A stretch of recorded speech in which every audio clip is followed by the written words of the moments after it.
அனைவருக்கும் வணக்கம். சங்க இலக்கிய சிந்தனைகள். இன்னைக்கு என்ன நம்ம பார்க்க போகிறோம் அப்படின்னா, சங்ககால சமுதாயம் ஒரு போர் சமுதாயம். சங்க காலத்தில் வீரத்துக்கு எந்த அளவுக்கு முக்கியத்துவம் கொடுத்துருக்காங்க அப்படின்றத இன்றைக்கி நம்ம பார்க்க போகிறோம். சங்க காலத்தில் ஒரு வீரத்தாய் ஒருத்தவங்க இருந்தாங்க. அவர்கள் இயற்றிய பாடல் ஒன்று தான் என்ன பண்ண போகிறோம் இன்றைக்கி நம்ம பார்க்க போகிறோம். சிற்றில் நற்றுன் பற்றி நின் மகன் யாண்டு உலனோ என வினவதி, என் மகன் யாண்டு உலன் ஆயினும் அறியேன், ஓரும் புலி சேர்ந்து போகிய கல்லளை போலே ஈன்ற வயிறோ இதுவே தோன்றுவன் மாதோ போர்க்களந்தானே.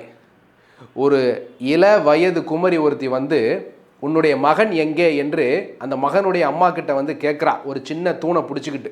அதுக்கு இந்த அம்மா வந்து அந்த மகனுடைய அம்மா வந்து பதில் சொல்கிறா, என் பையன் எங்கே இருப்பான்னு எனக்கு தெரியாது, ஆனால் இது புலி தங்கிய குகை அல்லவா, எங்கே இருப்பான் போய் பாரு, போர்க்களத்தில் இருப்பான் அப்படின்னு இந்த அம்மா வந்து சொல்கிறாங்க. அந்த அம்மா வேறு யாரும் இல்லை, காவர் பெண்டு அப்படின்ற ஒரு பெண்பார் புலவர். இதை வச்சு டிஎன்பிஎஸ்சி கேள்விகள் வந்து கேட்டிருக்கிறாங்க. தோன்றுவன் மாதோ போர்க்களந்தானே என்ற வீரத்திற்கு முக்கியத்துவம் கொடுத்து பாடிய புலவர் யாருன்னு கேட்டிருக்காங்க. விடை காவர் பெண்டு. நாளைய வகுப்பில் உங்களை சந்திக்கிறேன். நன்றி, வணக்கம்.